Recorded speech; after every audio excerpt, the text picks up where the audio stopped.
اکثر مجھے میسج آتے ہیں کہ جی اللہ سے دوستی کیسے کرنی ہے, وہ کیسے پتہ چلے گا اللہ ہمارا دوست بن گیا. میں نے کہا اس کی کیا فکر ہے, اللہ تو سبھی کا دوست ہے, وہ تو سب کا ہر کا رب ہے, ہر کا رب ہے.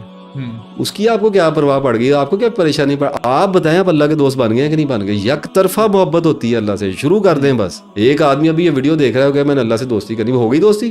صحیح, چھوڑیں اس بات, اللہ سے کہاں سے لیٹر لینا ہے. آپ کریں, آپ شروع کریں, آپ اللہ کو بتائیں یا اللہ میں تیری دوستی کے مزاج میں آیا, آپ اپنا 100% میں تیرا دوست بنا. اور سر 100% نہیں 10% ہی دیتے ہیں. 100% کہاں نکلتا ہے ہم انسانوں سے, ہم 10% کی سوچتے ہیں تو 1% نکلتا ہے. 1% نکلتا ہے. تو اتنا تو آدمی کرے. تو جب تسبیح کرنی شروع کریں گے, مسلسل کریں گے, تو آپ کو پتہ چلے گا کہ ایک زندگی ہے, اس کو گزارنا ہے, اور اس کے مسائل جو آنے ہیں, جو ہماری سمجھ میں آتا ہے اس کے حساب سے اس کا حل نکالنا ہے, اور ساتھ تسبیح کرنی ہے. جو بندہ طویل عرصہ یعنی کہ 2-3 سال تسبیح کر جاتا ہے نا, اس کی تسبیحات پاورفل ہو جاتی ہیں, گرو کر جاتی ہیں. یہ بات اب میں سمجھا نہیں سکتا, روحانی باتیں میں کرتا نہیں ہوں, لیکن آپ یوں سمجھیں کہ اگر ایک بندہ 3-4 تسبیحات روزانہ کر رہا ہے 3-4 سال سے, تو اس کے ارد گرد پلرز بن گئے ہوں گے نور کے. میری اپنی ایک فیلنگ ہے, اسے ان تسبیحات کا آسرا ہو جاتا ہے.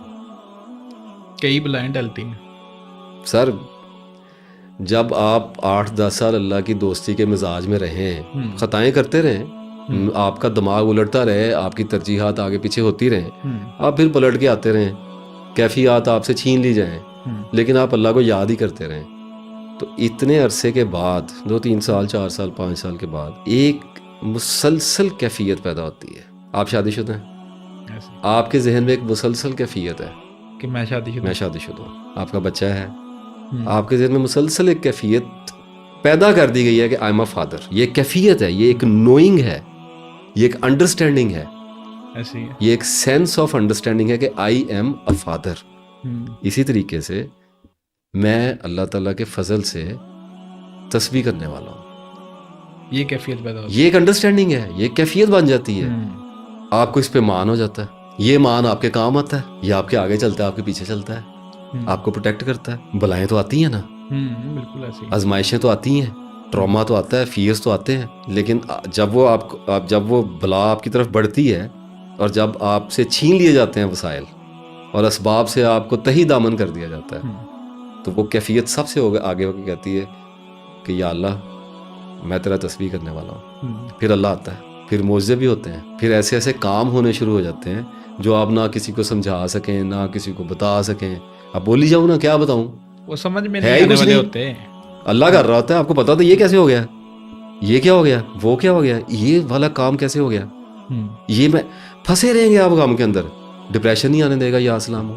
اگر میں اس کو کسی طریقے سے نکال سکوں اس بات کو, تو آپ یوں سمجھیے کہ کچھ عرصہ کم از کم 5-6 مہینے سال تسبیح کو دیں. اس کے بعد ایک وقت آپ پہ آئے گا جب آپ کو یہ فیل ہوگا, وہ روحانی باتیں نہیں ہیں, through events, through evidence, through your mind, through your eyes, through your perception, you will see کہ میں ایک حصار میں ہوں, عقلی دلیل سے میں ایک حصار میں ہوں, اور خوف, بغض, کینہ, اناد, دشمنیاں, رنج, بھوک, شیطان ڈراتا ہے نا ان چیزوں سے, یہ آپ کی طرف ان میں سے حادثات بڑھتے ہیں, اور یہ آپ کی طرف آتے ہیں, اور کوئی شے ہے جو ان کی بائٹ سے آپ کو بچاتی ہے. ڈر آپ کو لگے گا, ٹینشن آئے گی, ڈپریشن نہیں آئے گا, آپ کو بے بس نہیں ہونے دے گا اللہ تعالیٰ. اپنی غلطیوں سے ماریں کھائیں گے, کوتاہیوں سے ماریں کھائیں گے, اپنے مزاج سے ماریں کھائیں گے, آپ اپنی طبیعت سے مار کھا لیں گے, اپنے کرتوتوں سے مار کھا لیں گے, نکال لے گا اللہ, گرنے نہیں دے گا. آپ کی گیم نہیں اوور ہونے دے گا. سر تسبیح والا نہیں ہارتا بھائی جان, مار کھاتا ہے, ہارتا نہیں ہے. لوگ ہار جاتے ہیں, خودکشی ہار ہے, پاگل ہو جانا ہار ہے. تو ہم ڈیپ تھنکرز ہیں, ہم اپنی سوچوں میں ڈوب جاتے ہیں. ایک سوچ آئی اور وہ دوسری سوچ میں لے گئی, اور وہ تیسری سوچ میں لے گئی, ابھی پہلی ختم نہیں ہوئی تو دوسری شروع ہو گئی, 2 اکٹھی شروع ہو گئی تو پھر اس میں سے تیسری نکل آئی. ہم گم ہو جاتے ہیں سوچوں میں. اب ایک آدمی تسبیح کرنے والا ہے, ایک آدمی تسبیح نہیں کرنے والا ہے. اب جو تسبیح نہیں کرنے والا, وہ اللہ اس پر رحم کرے, وہ ڈوب گیا ہوا ہے, ڈوب گیا اپنی سوچوں میں. اس کو نکالنے والی کوئی شے ہی نہیں ہے, اینکر ہی نہیں ہے کوئی, وہ کسی شے کو پکڑ کے نیچے گرا ہی نہیں ہے. وہ کیا تھی قرآن پاک کی آیات کے, اس آدمی کی مثال ایسی ہوتی ہے جیسے وہ جنگل میں کھو گیا ہو اور اس کے دوست اسے کہیں قریب سے ہی پکارتے ہوں, جیسے ابھی گم ہوا ہے, اور وہ چاروں طرف دیکھتا اور اسے سمجھ نہ آتا ہو, آواز کی ڈائریکشن سمجھنا آتی ہو. تو لوگ آج کل کی زندگی میں اس قدر شدید دباؤ ہے کہ لوگ پاگل ہو رہے ہیں. ڈپریشن پاگل پور ہے جی. تو ایک بندہ بیٹھا یا اسلام یا اسلام یا اسلام یا اللہ یا رحمان یا رحیم وٹ ایور, وہ اس کے تھاٹ کے ساتھ اس کی زبان کے ذریعے لپٹ کے جا رہی ہے اس کی سوچ کے ساتھ. وہ اس کو ڈیپ ڈرل نہیں کرنے دے گی. ساری رات بول سکتا ہوں اس چیز پہ. ایک سادہ بات بتائی کہ آپ کو ایک خاص حد سے زیادہ ڈیپ تھنکنگ میں نہیں جانے دیتی تسبیح, اگر ہر وقت چل رہی ہے تو. فرمان یاد نہیں ہے آپ صلی اللہ علیہ وسلم نے جو جاری کیا کہ گنے ہوئے سانس ہیں اور ہر وہ سانس زندہ ہے. مفہوم اس کا یہ ہے جو اللہ کی یاد میں ہے, اور جو اللہ کی یاد میں نہیں ہے وہ سانس مردہ ہے, مرا ہوا ہے, سانس زندہ ہی نہیں ہے. تو شروع میں جب آدمی کہتا ہے اتنا کیسے اللہ کو یاد کروں گا, وہ سر ایک تسبیح سے شروع کر لیں, 2 4 سے بڑھتی ہے, پھر چاکے کھول دے نا سر. جب بندے کو سمجھ آ جائے نا, یہ وہ سیکرٹس ہیں جو ایکسپیرینشل پروسیس میں سے گزرے بغیر آپ کو سمجھ نہیں آ سکتا. تسبیح کرنے والے کا ٹائم نہیں ضائع ہو سکتا. بیٹھ گئے ٹرین پہ, ٹرین کے انتظار میں بیٹھ گئے, اسٹیشن پہ بیٹھے ہوئے, ٹرین آئے گی 2 گھنٹے بعد. پاکستان ہے, کسی ٹائم بھی آ سکتی ہے, دل کرے آ جائے, نہ دل کرے نہ آئے, آپ کیا کر لیں گے, کیا اکھاڑ لیں گے. اب ایک بندے کی چل رہی تسبیح, اسے پتا ہے میں نے اپنی 50 تسبیحوں میں سے پوری کرنی, اس کی تو لاٹری لگ گئی ہے, ٹائم مل گیا اسے, ٹائم ملا. دماغ نہیں سوچنا نا, وہ دوسرے کا بھی سوچی جا رہا ہے, اس کا بھی سوچی جا رہا ہے, وہ اپنی تسبیح کر رہا ہے. وہ بندہ کہاں کھڑا ہے اور تسبیح کے بغیر والا کہاں کھڑا ہے. تسبیح کے بغیر والے کا ٹائم جل رہا ہے, اس کے وقت کو آگ لگی ہوئی ہے. یہ ہمارے وقت کی مثال تو ایسی ہے کہ جیسے ایک بمب ہے اور اس کے فیتا لگا ہوا ہے اور اس کو آگ لگی ہے, وہ پھٹنے والا ہی ہے. ایسے ہی ہے نا ہمارا وقت. بالکل. اب ایک تسبیح والا ہے, اس کا ٹائم کہاں پہ ویسٹ ہو رہا ہے, کہیں پہ بھی نہیں. وہ تو تسبیح کر رہا ہے, وہ تسبیح کر رہا ہے. تسبیح سے زیادہ وقت کہاں لگایا جائے بھائی. تسبیح سے زیادہ کام کون سا ہے, اللہ کے ذکر سے زیادہ کام کون سا ہے کرنے والا.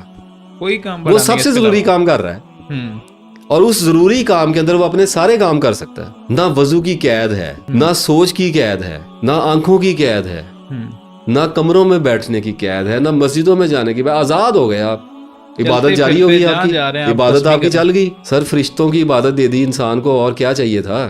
نہ ملتی نا تسبیح, ذکر اللہ کا نام ملتا تو میں دیکھتا وضو کیے بغیر, پاک ہوئے بغیر اللہ کا نام لینے کی ہمت کس میں ہے. ہم ناپاک ہیں, اس لیے ہمیں پاک ہونا پڑتا ہے. یہ ہماری بیسکس ہیں, آرگینزم ہے, باڈی ہے, تقاضے ہیں, کچھ نہیں کیا جا سکتا. اور کوئی ایک طرح کی ناپاکی ہے ہمارے اندر, زبان کی, آنکھ کی, کان کی, جسم کی, پتہ نہیں ذہن کی, سوچ کی, دل کی, پتہ نہیں کیا 1000 طرح کی تو ناپاکیاں ہمیں لپیٹ کے رکھتی ہیں. تو اللہ نے رحم کیا, پتا تھا کہ کس جیل میں پھینکنے لگاؤں اس کو, تو کہا کہ کچھ نہیں, تو بس تو فری ہے, یاد کر. اور لوگ نہیں کر رہے, اور میں حیران ہو جاتا ہوں کہ لوگ نہیں کر رہے. اس لیے جس نے اللہ کو پہچاننا ہے, جس نے اپنے آپ کو پہچاننا ہے, جس نے تصوف کو جاننا ہے, روحانیت میں جاننا ہے, بھاڑ میں جائیں, جس بھی چیز میں جانا ہے, تسبیح پکڑ لے. پہلے اللہ کا نام آیا, اسلام کا نام آیا, اللہ کی محبت کا نام آیا, اور اگر تسبیح نہ آئی تو کچھ بھی نہیں آیا, کچھ بھی نہیں آیا. سر یہ سرنڈر ہے. اس تسبیح کے علاوہ جتنی بھی آپ اس کا معجزہ دیکھیں کہ صرف سوچنے کی بات ہے, آبزرو کریں گے تو سارا کچھ نظر آنا شروع ہو جائے گا.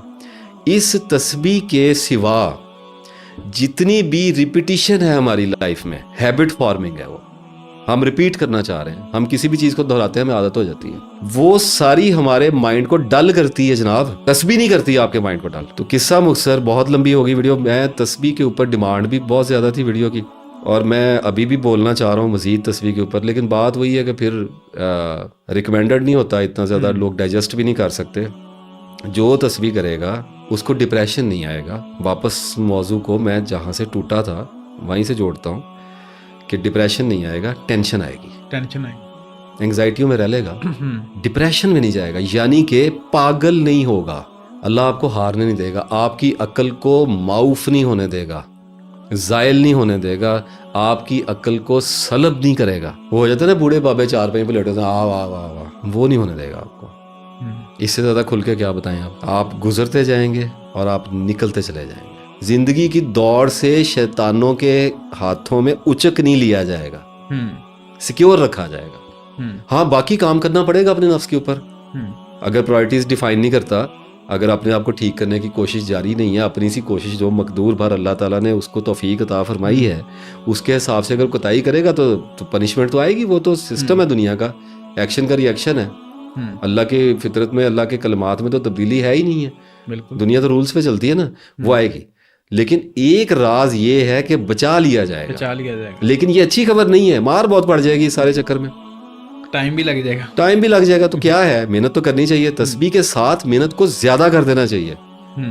ایک آدمی یہ سمجھتا ہے کہ اس نے اگر دن میں 50 تسبیحیں شروع کر دی ہیں تو یہ روحانیت ہے, یہ کچھ بھی نہیں ہے. اللہ کو یاد کر رہا ہے, محبت کر رہا ہے, روحانیت تصوف کہاں سے آ گیا اس میں؟ تزکیہ تو کرنا پڑے گا, نفس کے اوپر تو کام کرنا ہی پڑے گا, علم حاصل کرنا پڑے گا, اپنی پہچان کرنی پڑے گی, دھکے کھانے پڑیں گے, رونا پڑے گا, غور کرنا پڑے گا, ساتھ میں تسبیح چلے گی. بالکل. پھر تسبیح جاتی ہے ضربیں کھاتی ہوئی, پھر وہ کچھ آتا ہے جس کے اوپر ہم بات نہیں کرتے. بہرحال جتنی جس سے ہو سکے اتنی تسبیح کرنی چاہیے. آپ یقین کریں کہ میرا رکنے کو دل نہیں چاہ رہا. مسئلہ یہ ہے کہ وہ پھر بات آ جاتی ہے, اس لیے اس بات کو یہیں پہ ختم کرتے ہیں. کبھی اللہ تعالیٰ نے توفیق دی, فلو اصل میں نہیں آتا دوبارہ. اچھا, آپ کوئی تسبیح ریکمینڈ کرتے ہیں کہ لوگوں کو کون سی تسبیح کرنی چاہیے؟ نہیں, وہی بات آ گئی نا, میرے استاد کے پاس تو علم الاسماء ہے, نیورولوجی بھی ہے, علم الاداد وغیرہ کافی کچھ ہے, جو بھی اظہار ہے وہ علم کے درجات ہیں. جب اللہ تعالیٰ نے فرمایا کہ تم میں سے ہر ایک کے اللہ کے ہاں درجات علم کے ساتھ ہیں, تو وہ میرے استاد ہیں. مجھے تو ایسا کوئی علم نہیں ہے کہ تسبیح کیسے دیتے ہیں, میں خود کرتا ہوں. جو مجھ سے پوچھتا ہے, جو میں کر رہا ہوتا ہوں, انہیں میں سے مجھے کوئی سمجھ آتی تو میں بتا دیتا ہوں. اور میری اللہ سے دعا بھی یہی ہوتی ہے کہ جو کہ میں کر رہا ہوں اس کی برکت ساتھ چلی جائے اس بندے کو. تو اللہ تعالیٰ نے گمان تو جھوٹا نہیں اللہ کرے گا انشاءاللہ اپنے بارے میں. تو یہ میں بار بار کہہ رہا ہوں, استاد ملتا ہے اچھی بات ہے. ابھی ویڈیو میں کل کرواؤں گا آپ کو استاد کی پہچان کے حوالے سے, پہلے بھی ایک کی تھی. نہیں ملتا, رابطہ نہیں ہو رہا, مل نہیں رہا, سمجھ نہیں آ رہی, بھی جو اللہ کا کلام ہے اچھا لگتا ہے شروع کرنا ہے, اس میں کون سے حرج والی بات ہے. مطلب جو جس کو اچھی لگتی ہے تسبیح یا اللہ کا نام جو اچھا لگتا ہے وہ اسے کرے, تسبیح اپنا لے, اسے اپنا لے, اسے شروع کر دے. تو اللہ تعالیٰ برکت بھی عطا فرمائے گا, علم بھی عطا فرمائے گا, اور سمجھ بھی عطا فرمائے گا. پھر آہستہ آہستہ خوب دکھائی دے گا اور پھر خوب سمجھ میں آنے لگ جائے گا.